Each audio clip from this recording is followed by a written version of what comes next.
Welcome to the History Guy Podcast, a podcast dedicated to stories of lesser-known historical events told by Lance Geiger, also known as the History Guy on YouTube. I'm Josh, your host, a writer for the channel and eldest son of the History Guy. We tell all kinds of stories about history, from the modern era to the ancient past, so you never know what we're going to talk about next.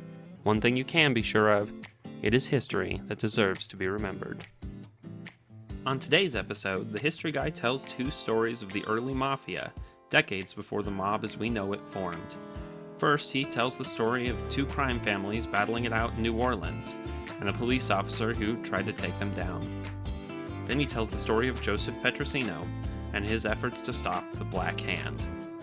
It is history that deserves to be remembered. Without further ado, let me introduce the History Guy.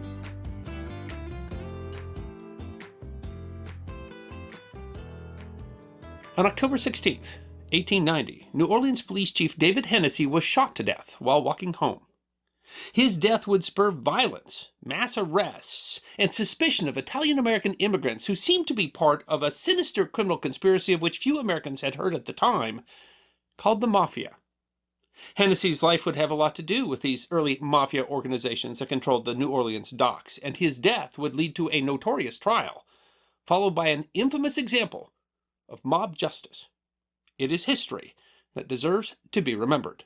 David C. Hennessy was born in New Orleans in 1858. His father, also named David, served the Union in the Civil War with the 1st Louisiana Cavalry.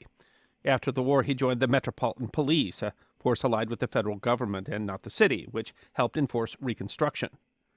For unknown reasons, in 1869, Hennessy entered a bar with a former policeman named Arthur Guerin, a nativist who had been dismissed from the force for violent behavior.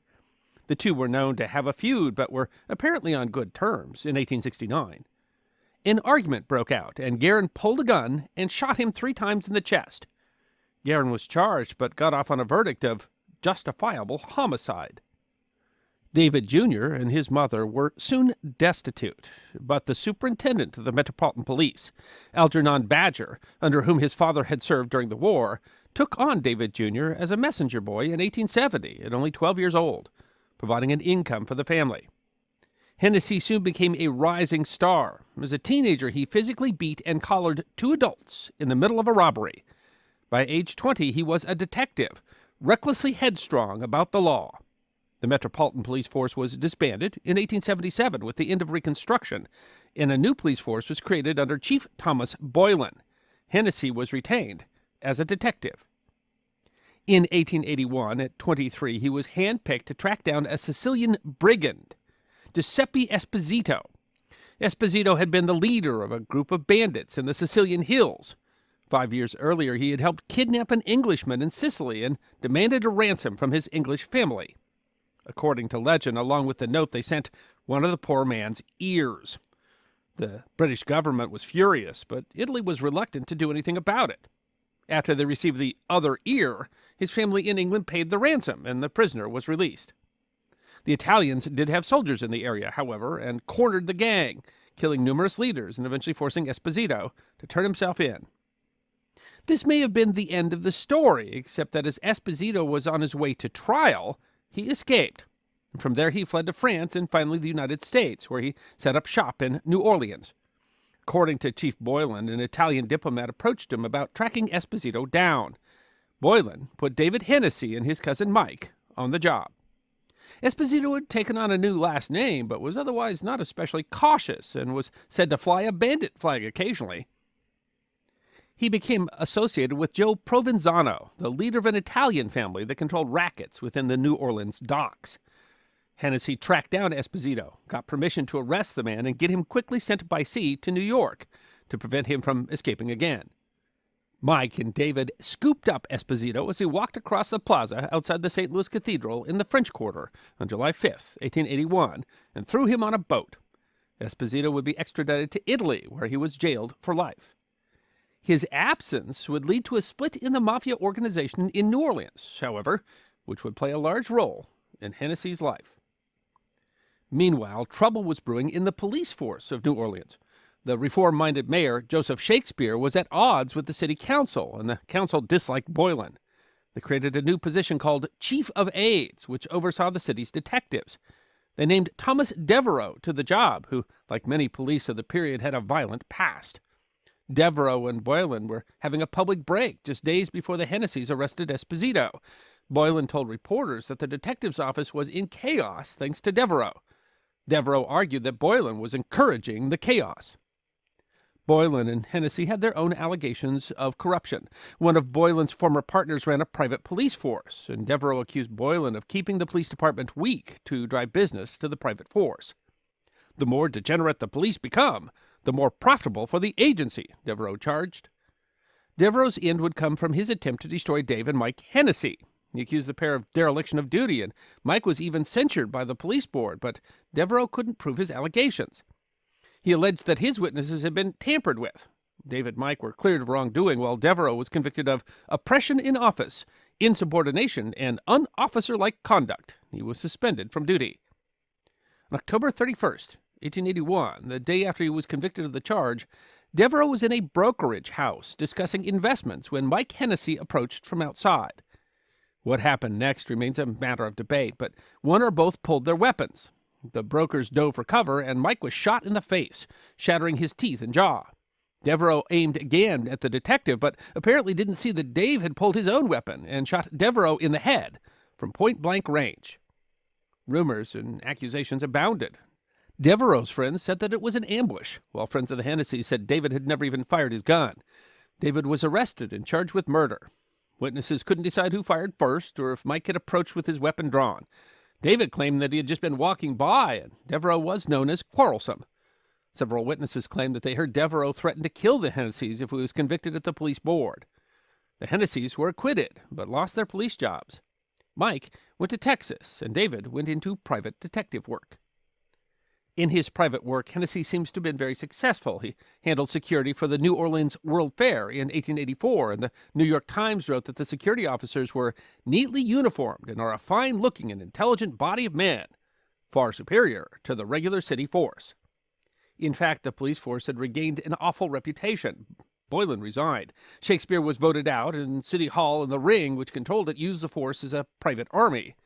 The New York Times reported that the New Orleans police were a mild and feeble folk, apparently harmless and useless. Boylan took over his friend's private agency and made Hennessy superintendent. With the police useless, private security was in high demand. In the 1888 elections, reform was back on the ballot, and Shakespeare was again on the ballot as well. He was elected and quickly made Dave his new superintendent of police. Hennessy went about reforming the force, fired much of the old force. He ordered new uniforms and instituted physical and educational tests for the first time in years. Despite relative wealth, he continued to live in a shabby house with his mother. Esposito's disappearance had split the Italians into two groups, a group following Joe Provenzano and another following Charles Antoni Mantranga. The Mantrangas had taken over the docks and slashed pay to Italian workers. In 1890, Tony Matranga lost his leg when he and several others were ambushed on the street. Thus began the vendetta.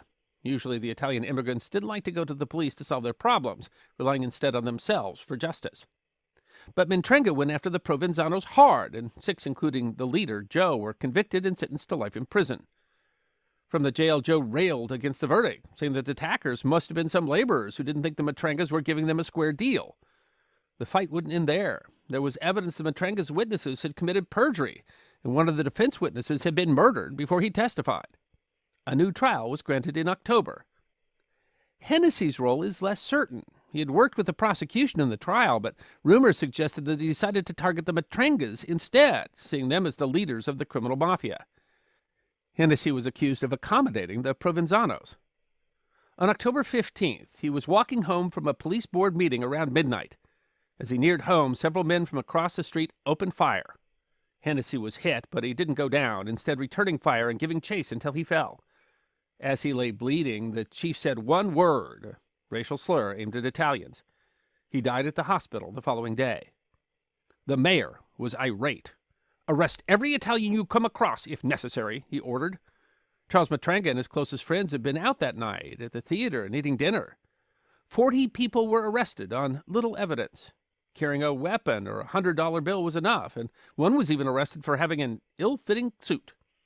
One of the arrested men said that he thought the Matranga people were against the chief because Hennessy wanted to set the Provenzanos free. Hennessy's body was carried through the streets 2 days later with a long procession and thousands of well-wishers. His mother wailed, "My son is gone, my only one." The arrests continued, including most of the Matranga leadership, including Charles Matranga. Weeks earlier, a reporter had heard from one of the Matranga people that the chief isn't doing his duty and promised a great surprise, which had never turned up. Mayor Shakespeare promised that these affairs has gone on as long as they can be put up with. The Sicilian who comes here must be an American citizen and subject his wrongs to the remedy of the law of the land, Shakespeare intoned, adding that Hennessy was the victim of Sicilian vengeance and that they must teach these people a lesson they will not forget. In the city, anti-Italian fervor was overflowing. As many as 250 Italians may have been rounded up. One of Hennessy's friends went to the jail and shot one of the accused through the bars. Pre-trial coverage was incredibly negative against the Italians, spurred by racism against Italians in general, and especially against Sicilians. A committee of 50 was formed to stamp out foreign murder societies. On January 23rd, the Provenzano men were acquitted in the ambush against the Matrangas. 19 men were finally indicted for Hennessy's murder.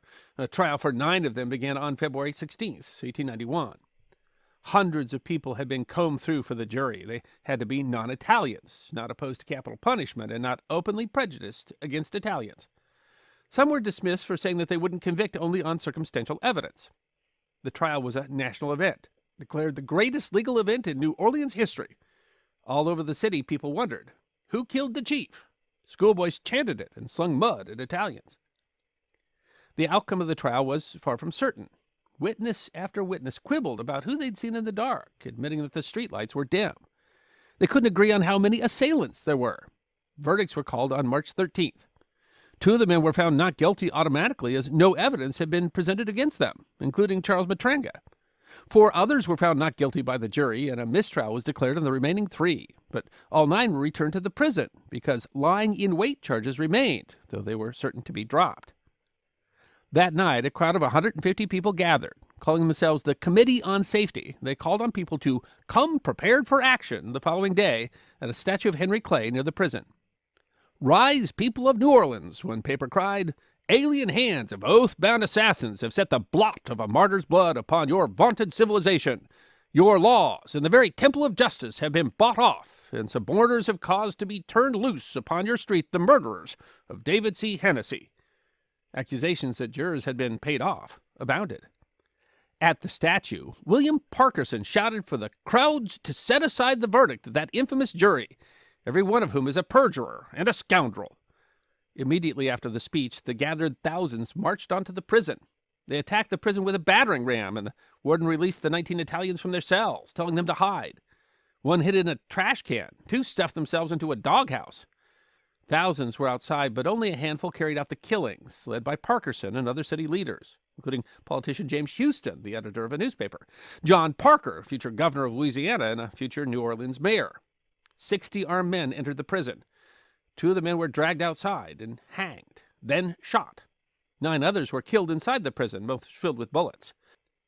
4 of the men had never been tried. Charles Matranga escaped. The survivors were released. "The work was rapid and comprehensive. The guilty were stricken, the innocent spared," said one New Orleans newspaper the next morning. It isn't clear that any of the men killed, several of whom had been acquitted, had anything to do with Hennessy's murder. Only one had been proven to even threaten the police chief, and several had no connection with either Italian family. An investigation refused to indict anyone for the lynchings and claimed without evidence that several jurors had been bribed. The grand jury said that the mob was made up of the first, best, and even the most law-abiding citizens of the city. The lynchings prompted Italians around the country to protest, but most American newspapers sympathized with the mob. Hennessy, most thought, had been avenged. For most Americans, this was the first time they had ever even heard the word mafia, and the first confirmation that any such organization existed in the United States. Hennessy's death and the violence and chaos that followed has been cited as one of the reasons that the Mafia has rules against killing public figures and law enforcement. At least 3 of the men who were killed in the mob violence were Italian citizens, and the Italian government was eventually paid an indemnity for their slayings. For a while, some newspapers feared that Italy might actually go to war over the lynchings. And the newspaper, the New Orleans Delta, optimistically, though as it turns out entirely prematurely, proclaimed that the hand of the assassin has been stayed. The Mafia, they opined in 1890, is a thing of the past.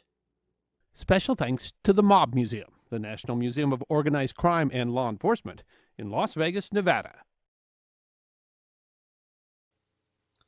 Now's the part of the episode where we get to chat with the history guy. A little bit about what we just heard, what we're going to hear, and some behind-the-scenes stuff you only get to hear about on the podcast. You know, both of these episodes are kind of about the pre-mob, or maybe the proto-mob, and it's really these kind of organized crime things that existed before kind of the mafia as we know it. But one of the things I think you notice is that, you know, with David Hennessy, a lot of the cops were almost as corrupt as the... Yeah, and you know, I mean, one of the things that really strikes you is that, you know, when they ended up capturing all these people, I mean, it's not even clear if any of the people that they captured actually had the anything. ones that they ended up, Yeah, and you know, I think that Hennessy was kind of seen as, you know, a clean cop as far as it goes, but there was a lot of corruption. Yes. I think he was considered a comparatively clean cop, and to the extent that he was taking sides might literally have been him trying to see what, you know, deal with who was actually the bigger risk to, you know, the people of New Orleans. Yeah, it's a little hard to tell exactly, you know, who was. Yeah, well, I mean, the whole story of the mafia can sound critical of Italians, and you know, the idea is not to portray all Italians as criminals, but the idea is to say that the foundation of this thing we call the American mafia, certainly not organized crime, but this thing we call the mafia, really did come from Italy and Sicily.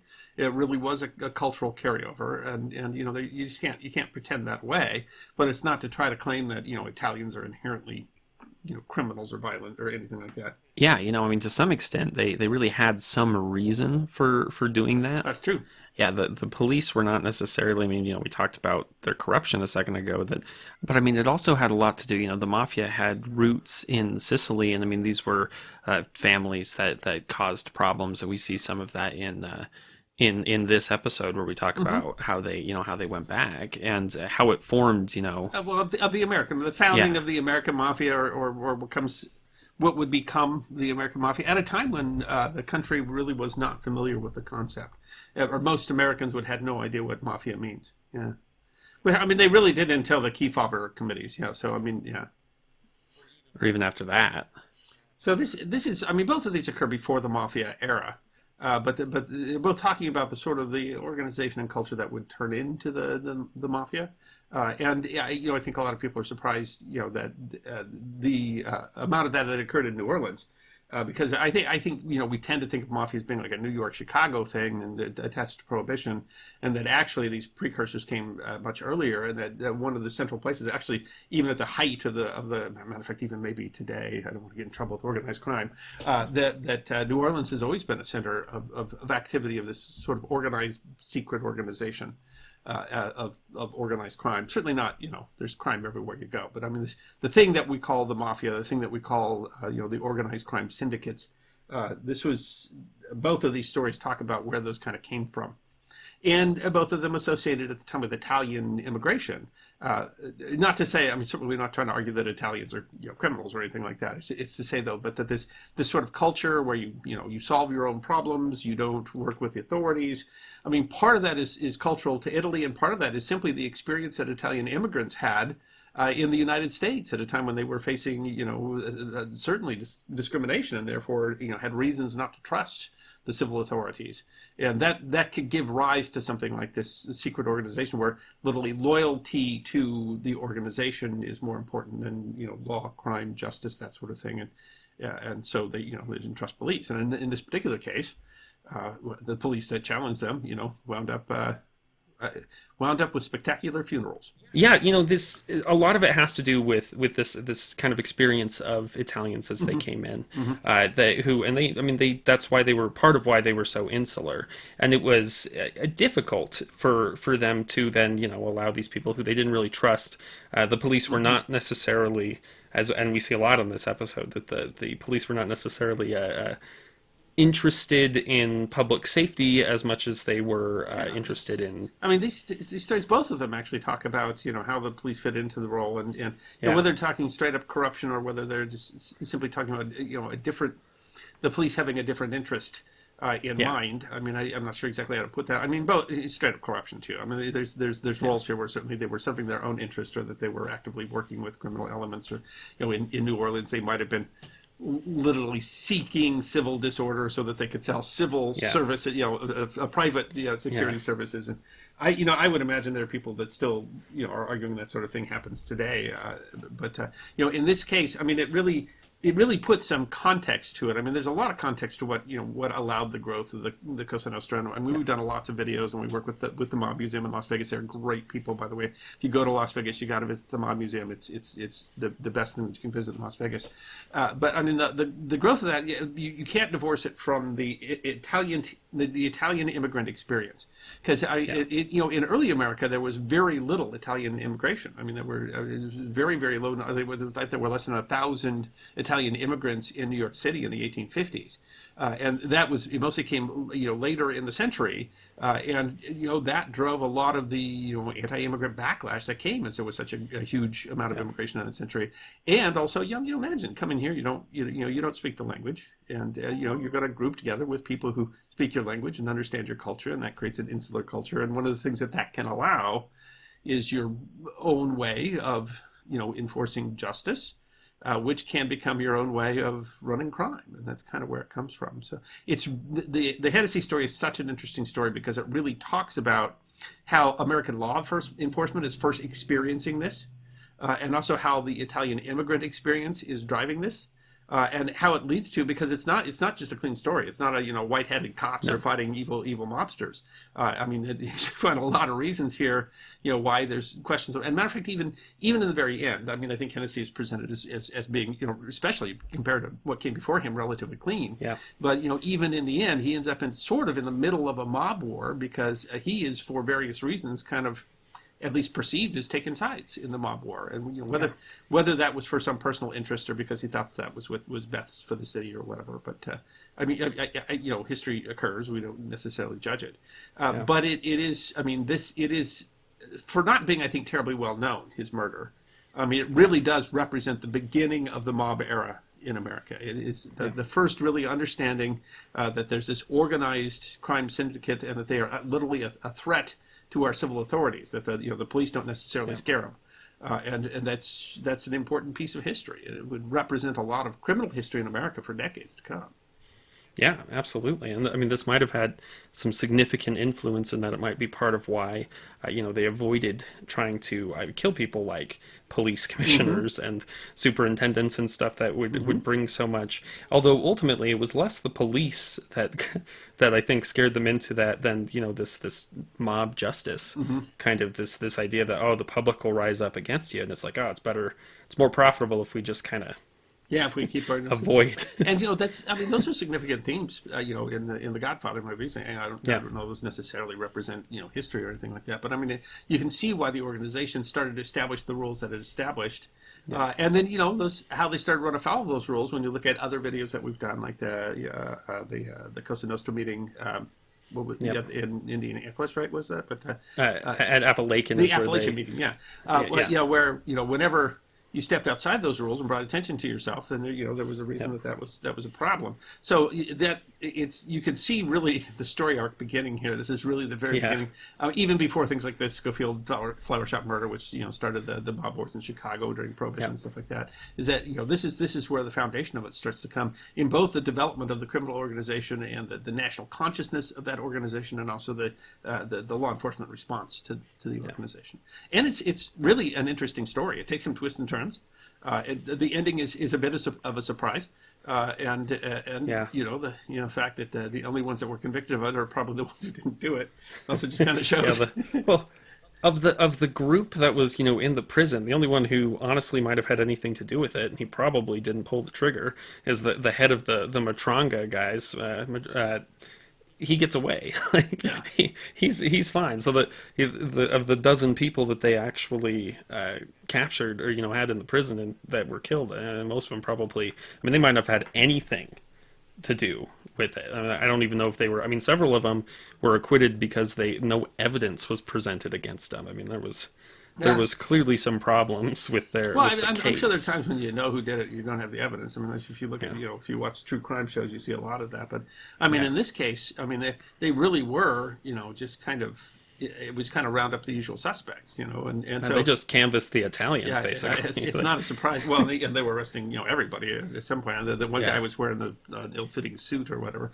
But they're like, I mean, you can look see like how difficult it is to enforce the law, even when it's something that's with as much priority as someone shot the chief of police dead, from across the street. Yeah, and who has any idea if any of the people that if any of the people that they involved, arrested, I don't know if any of them served any sort of justice whatsoever. Yeah, really, really, really just crazy. But it's this whole story. We get this. I mean, the police was fairly rough and tumble. Mm-hmm. I mean, his dad gets killed in a his bar dad fight just with shot in the chest, and they don't convict the guy. That's crazy, justifiable because homicide. That's I'm a trying crazy to figure story. out how exactly. I mean, the whole story these about days, how he comes to power and how they they respond to clearly corrupt corruption in the department and I mean, what you would at least say of Hennessy is that he was probably relatively clean, not corrupt, but I mean, still he seems to Well, when he shot that other officer, the other detective guy, although that detective had also apparently just shot his brother, so I mean, there's a lot going on. And you would hope. I don't know. I'm sure that when someone listens to this, they'll be saying, "Oh, that's still going on today." But I mean, it certainly was a rough and tumble time, even among law enforcement at the time, and rules were different, I think, all around. And again, it makes it. I mean, sometimes history is just a good story. This is just it's a good story. It's an interesting story to hear it all the way comes through, ending with a whodunit when we don't really know whodunit. Yeah, absolutely. That we come to the end and we don't know who shot him. He was kind of he was an interesting guy. Not exactly sure. You come out of it not 100% sure exactly who he was. I mean, I don't think we have as much information about him as we might like. But what we know is that he was high enough profile. He was liked enough that his death changed how the nation, how law enforcement perceived organized crime, and also changed how organized crime operated. And so it really is an important piece of history. And I think a piece of history that's relatively unknown. I think when people talk about mob murders or whatever, that's not one of them that I think many people are familiar with. And by the way, Josh wrote this particular script, and it's a great script. And there's a reason that I appreciate that Josh works with the channel, because it's always great when you find pieces of history that are very important and that aren't necessarily well known, because history deserves to be remembered. Yeah, well, and this is a person who had some significant impact, and I mean, there's so many of those people that we end up forgetting. It's hard to just. I mean, we've made almost 1,000 videos, something like that, and it's hard to keep all that information in your head. We're the 900s by now, at least. I'm not closer, but we'll never run out of forgotten history. I don't think that's the problem. No, I've never run out of topics. Usually the problem is I've got so many topics that choosing one is the hard. Plenty to talk about. That's certainly true. If you like The History Guy, you like listening to our podcasts or watching our videos, there are numerous ways that you can support us, and one of those ways is that you can become a patron on Patreon. That is a way to get some money directly to us that's not through advertising money, and in exchange you get videos early, you get them ad free. There's some other stuff depending on how much money you're willing to give us monthly, and there's some other perks. That's true. We send some coins, and there's a lot of perks, but really what it is just a way to give some extra support for what we're doing. We produce a lot of documentaries, and we know that there's people that appreciate our work, I think, both as education and as art. And if you think that that's worth a couple of dollars a month, it really makes a big difference to us in how we're able to pay employees and keep producing the history that we produce. So that's patreon.com/thehistoryguy, or just look up The History Guy on Patreon. If there are other places too, we have a community on Locals. You can become a supporter on YouTube. You can become a financial supporter on YouTube. Patreon's a central place for you to do that. And one of the things that you're going to get is that if we have any video that's got internal advertising where we've sold a sponsor, you'll get a version of that without the sponsor, and you'll usually get that early, because as soon as it's ready, I put it up. And it's a great place. You can also communicate with a history guy, so it's a great way, if you like what we're doing, for you to be able to give a couple of dollars a month really does make a difference for us. Next up, the history guy tells the story of Joseph Petrosino and the Black Hand. New York City is a city of immigrants. According to a survey done between 2007 and 2011, 37% of the residents of New York City were born outside the United States. The city contains more than 3 million foreign-born immigrants, more than any other city on earth. And it's been that way almost since the start for New York City. But of course, the melting pot has not always melted smoothly. Around the turn of the last century, there was a large influx of Italian immigrants into New York City. They brought with them their hopes and dreams, but also connections to criminal organizations in the old world. They called themselves the Black Hand, and they terrorized New York City and other large metropolis in the early part of the 20th century. The story of one fellow immigrant who bucked tradition and fought and died to stop that reign of terror deserves to be remembered. Born Giuseppe Petrosino, Joe Petrosino immigrated from Padula, Italy to the United States in 1873 when he was 13 years old. Petrosino's early years in America have been a subject of debate, but what scholars do agree on is that he and his family faced prejudice from the people and different nationalities already living in New York City, notably the Irish, who had footholds not only in the political structure of Tammany Hall, but also the police department. Italian-American boys and girls were harassed by Irish children on their way to and from school. Petrosino became known as someone who wouldn't back down from a fight. If anyone threw a rock at him, Petrosino would run at them, throwing punches. If they continued to harass him, he'd bang their heads into the sidewalk until they relented. He dropped out of school after 6th grade and began to work as a shoe shiner on the streets. But Petrosino was certain that shining shoes was not going to be his future. A friend, Anthony Maria, later said, one afternoon Petrosino seemed to snap, and he smashed his shoe shine box to pieces on the pavement. He said, "Tony, I won't shine shoes anymore. I'm going to be somebody."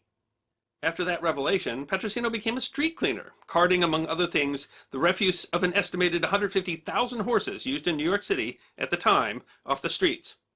He must have been good at his job because he was noticed by Alec Clubber Williams, an Irish police inspector who was remembered mainly for his corruption.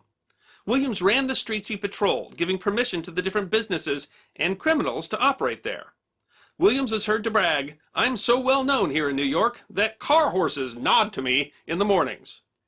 Williams wanted Petrosino to become a police officer, but Petrosino was only 5'3" tall, and at the time the requirement was that a man be 5'7" tall in order to join the force. But Williams used his connection to get Petrosino through, and he became one of the first Italian-American officers in the New York Police Department in 1883. He received the Shield number 285. He was an excellent policeman. Petrosino had a photographic memory and could recall thousands of different names, faces, and crimes without having to refer to files. He spoke nearly a half-dozen different dialects and could talk to nearly any Italian in New York City, which grew from a population of a mere 830 Italian immigrants in the 1850s to almost 500,000 in 1910. He wasn't afraid to dress up in costumes to confuse criminals as to his identity or take up jobs to earn the trust of those he was investigating. Author Stephen Talty reported that Petrosino wouldn't just pose as a worker or miner to crack a case, he would go out and become one. In 1 year, Petrosino set a New York City Police Department record for the time of 17 homicide convictions. He became so well known that it was said in order to make an arrest, all Petrosino had to do was walk up to the criminal and say, "I am Petrosino," and they would give up without a fight. But Petrosino's position as a police officer didn't make him popular in his own neighborhood. Shouts of "fresh parsley for sale" would follow him down the street. Petrosino means parsley in Italian. Others said, "Parsley will make the American police taste better, but indigestible it will always be." The Italian immigrants of New York City behaved that way because Petrosino had broken an unwritten code of Italian life. Honor and fidelity went to family and community first, never the authorities or outsiders, both of which the Italian immigrants believed the New York Police Department to be. They had their reasons for believing as they did. Italian immigrants were not treated very well at the time. For example, Italian immigrants formed a large part of the labor force, but were not necessarily reimbursed equally to their Irish or American counterparts. When a mine explosion killed 16 workers, all immigrants, at the Lawson Mine in Washington in 1910, families of Irish workers killed were reimbursed $1,200 for the death of their family member. Italian American families were given only $150. Some scholars estimate that 25% of industrial accidents at the turn of the century in the United States involved Italian-American immigrants. And this discrepancy in treatment was partially why the Black Hand, which has been called a precursor to the Italian Mafia, was able to take advantage of the Italian community. The Black Hand, so called because extortion letters usually included a drawing of a black hand, was not so much an organization, but a method of extortion used by various criminal groups. They preyed upon those who wouldn't or couldn't report the crimes against them to the authorities. Not only did the Italian Americans believe the police wouldn't care if they reported the crimes, they did not want to be seen as traitors to their own race, like Petrosino was. Black Hand operations were numerous. They extorted Italian-owned businesses and bombed those who didn't pay.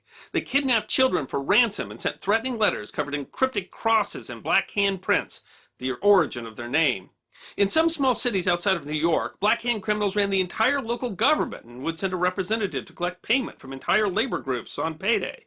A miner would pick up his check and immediately hand over however much was demanded to the Black Hand.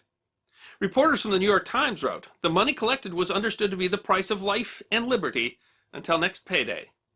Supposedly, even the United States Congress received Black Hand threats. Members were frantic until the letters were revealed to be a publicity stunt by a company hawking its soap and playing on the black or dirty hand to sell their wares. Despite the real dangers posed by the criminals perpetrating the crimes, the public couldn't get enough of the Black Hand. The sale of merchandise, like stationery that had stylish black hands printed on them to send to their friends, skyrocketed, as well as newspapers selling stories of the brutality and bombings by the Black Hand. Some even cashed in on the notoriety of the Black Hand to try to extort money out of their relatives or business associates. The son of John Bazuffi, an Italian banker, was kidnapped by the Black Hand. They demanded $20,000 or they're going to kill Bazuffi's son. Bazuffi refused to be blackmailed and brought the information to Petrosino, but word spread around the Italian neighborhood that Bazuffi was going to drain the accounts at the bank to pay the Black Hand. In response, there was a run on the bank. Bazuffi, who was instructed to post a sign in the window of his bank detailing how he was going to pay the ransom to the Black Hand, defiantly posted, "The money in this bank belongs to the depositors, and it will be paid to them, even if I never see my son again." He eventually got his son back, but the damage had already been done to both his business and his reputation. Exact numbers of those targeted by the Black Hand in New York are impossible to estimate, as so many of the victims of the crimes refused to talk to authorities. To deal with the increasing disaster, Petrosino created what was essentially a special task force called the Italian Squad, or the Mysterious Six. These men were handpicked by Petrosino for not only their ability to speak Italian, but also their investigative skills. The squad's mission was to deal with the peculiar problems constantly arising in the Italian districts. They didn't have many resources to do so, but they were dedicated in their mission. In just 1 year of operations by the Italian Squad, Black Hand crimes in New York City dropped by an estimated 50%. The Washington Post called them a band of zealots, and they were certainly zealous. They, for example, figured out how to identify Black Hand cells by the handwriting on their notes. When the Black Hand criminals found out what was going on, they started using typewriters to try to conceal their identity. To counter the bomb-making terrorism of the Black Hand, which was rife in Italian neighborhoods, Petrosino created the New York City Police Department Bomb Squad, which was one of the first organizations of its kind in the United States. He continued to innovate, even though his superiors and fellow lawmen didn't necessarily support him in every endeavor. In another break with tradition, Petrosino was never accused of taking a bribe. Few on the New York City Police Department at the time could say the same. The press loved Petrosino for his candidness and also the number of newspapers they sold as he fought the Black Hand. One night, a reporter went to Petrosino's home to get a quote for his story, which was to be printed the next day. The reporter stood in the shadows of the hall near the doorway to Petrosino's home.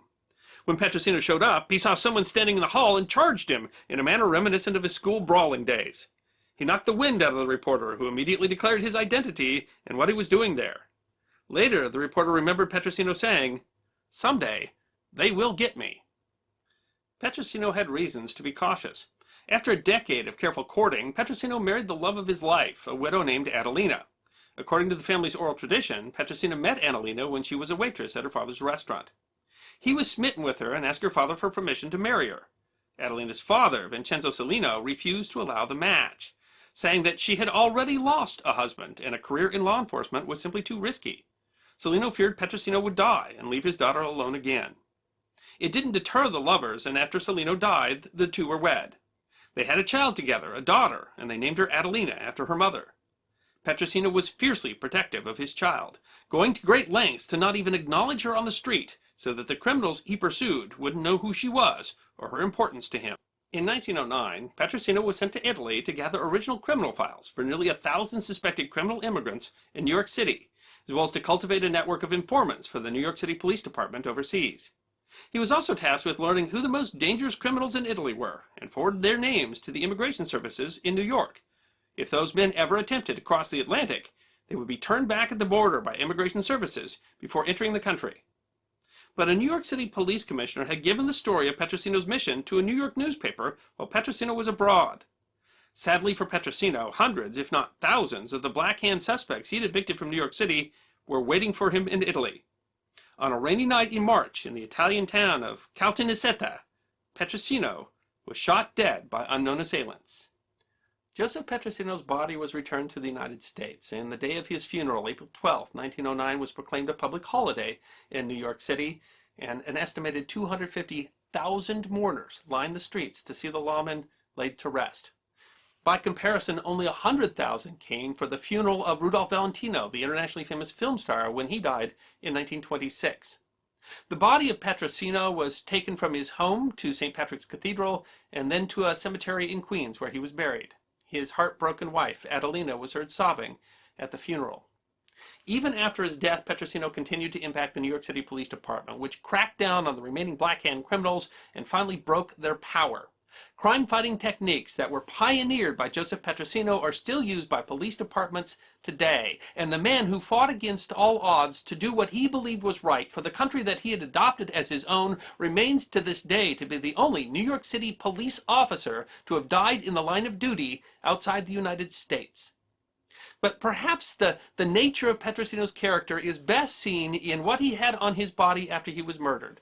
On his body, they found in his pockets his original New York City Police Department badge, number 285, and a postcard addressed to his family that said, "A kiss for you and for my little girl, who has spent many months far away from her daddy."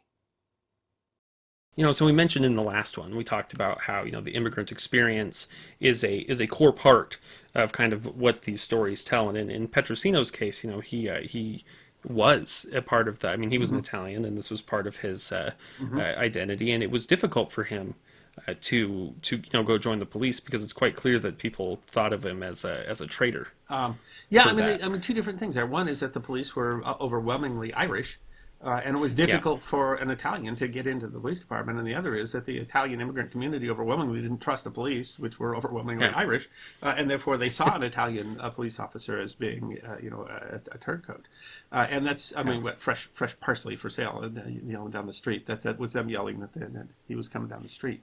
When you talk about, again, it's always difficult to sort of completely sort what's going on at the time. But when you talk about someone who really seemed to simply believe in the cause of law and order, even if that was, causing risk to himself and to his family, that's Joe Petrosino. I mean, he's just, for being a guy who was not very tall, he was certainly a stand-up guy. Yeah. He was originally too short to get into the police department.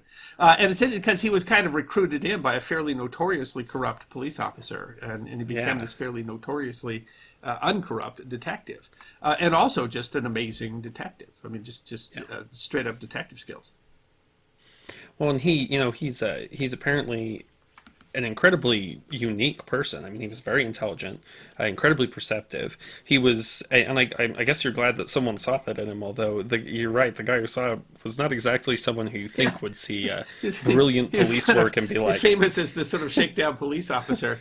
But I mean, it changed the New York City Police Department. It certainly changed how they saw... You had this...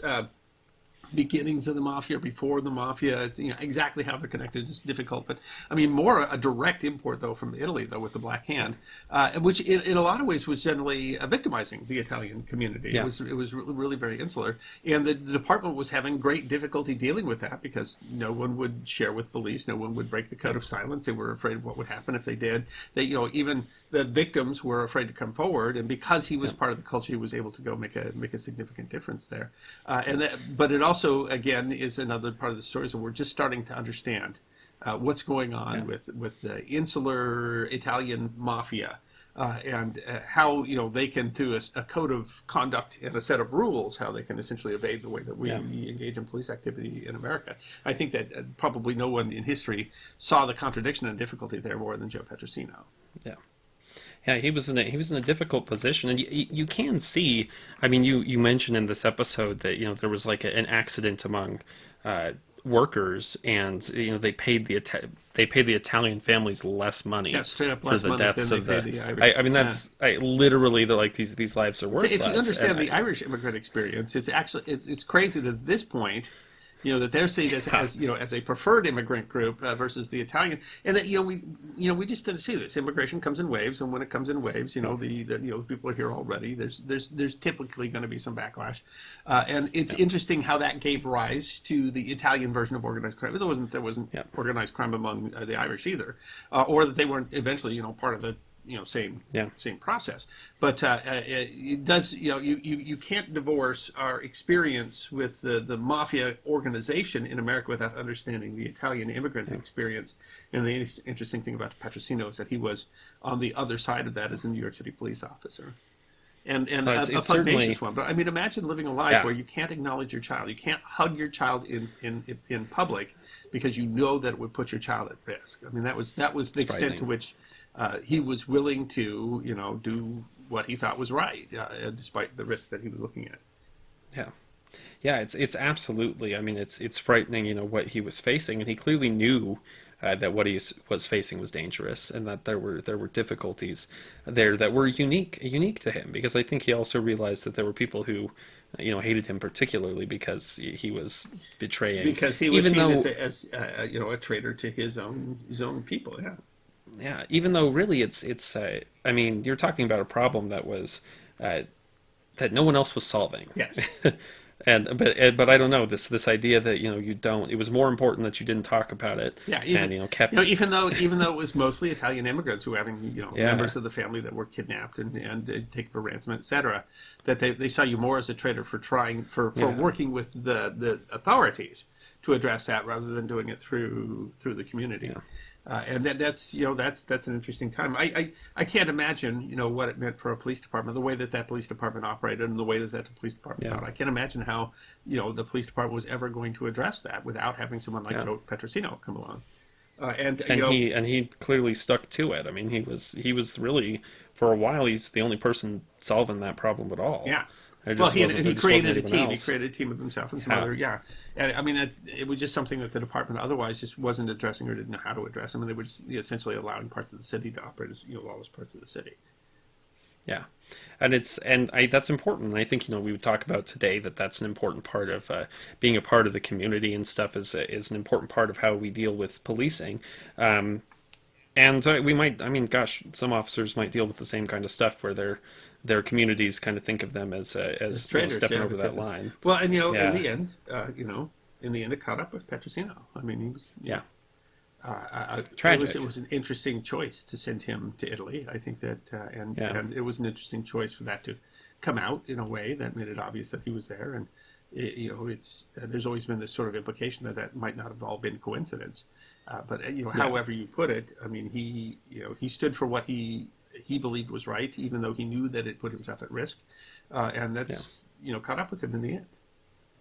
Well, and you talk about that time where the reporter he attacked the reporter who he thought was there to try to kill him, and he clearly was like, they're going to get me at some point. And the thing was, at some point it's less about what they can win, what advantages they would get from killing him, and more about just revenge. Is that he was attacking these people. I mean, the Black Hand was making money. Yeah, well, I mean, people that was when he sent him to Italy. I mean, the Black Hand that he was catching overwhelmingly. Yeah. When it's difficult to criminally prosecute people, what you did is you sent them back to Italy. Sent them back to Italy, and so these people that he was having deported. They go sit him into the middle of that. I mean, it's. Yeah, they were all waiting for him in Italy, and apparently were warned that he was coming, and that's.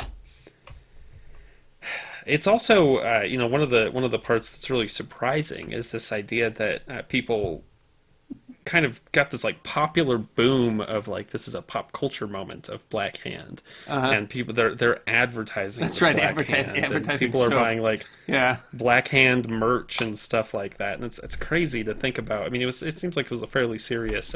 Well, I think that because it wasn't understood outside of the Italian community, and so it was seen more of as like kind of this romantic. So it didn't seem real, to the.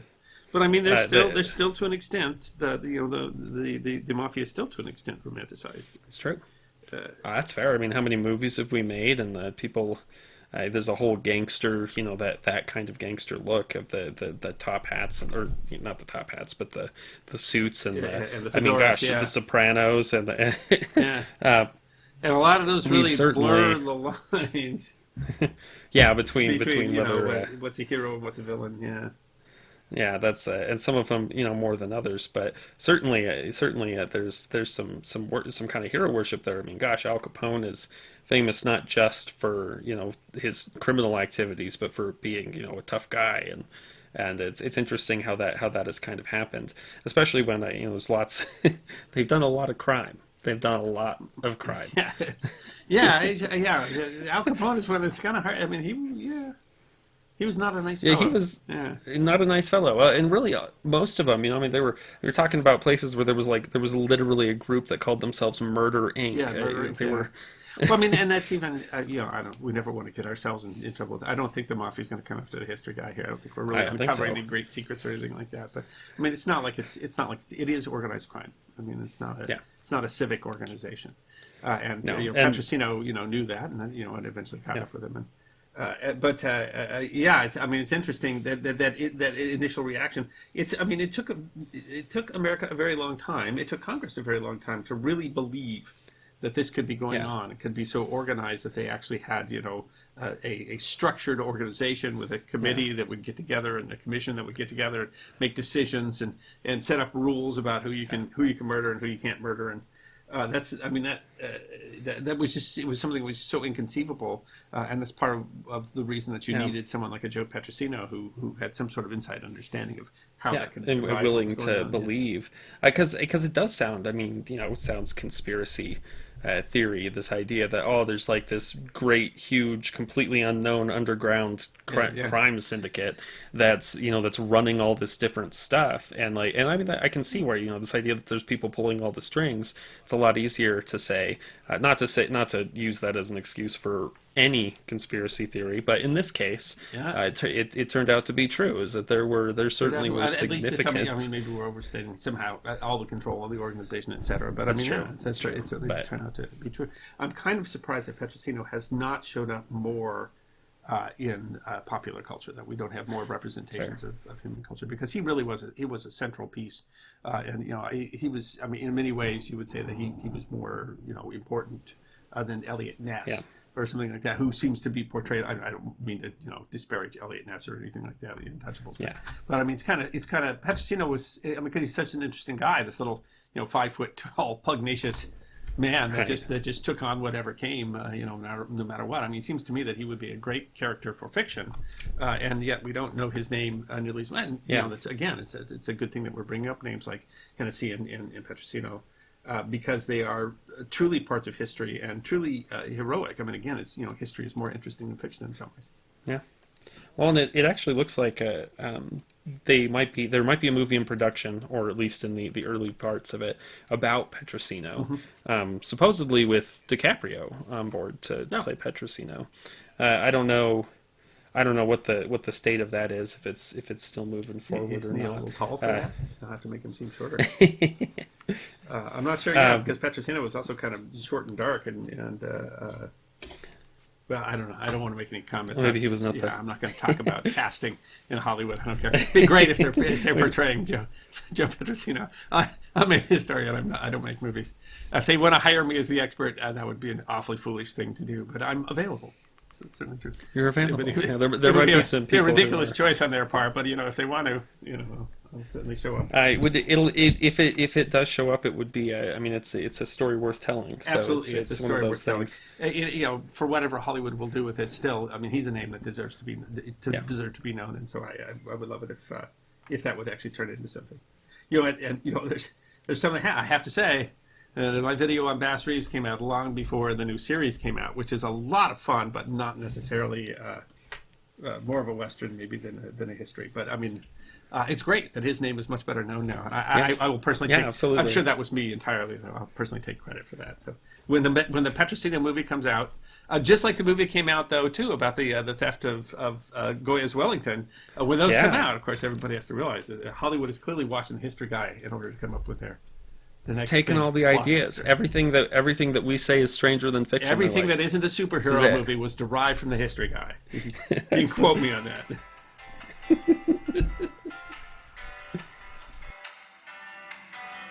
Thank you for listening to this episode of the History Guy podcast.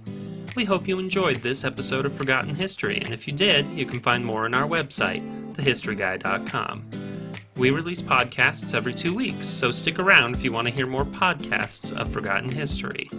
You can also find us on Facebook, YouTube, Instagram, Twitter, and Patreon. You can even get a personalized message from the History Guy himself on Cameo.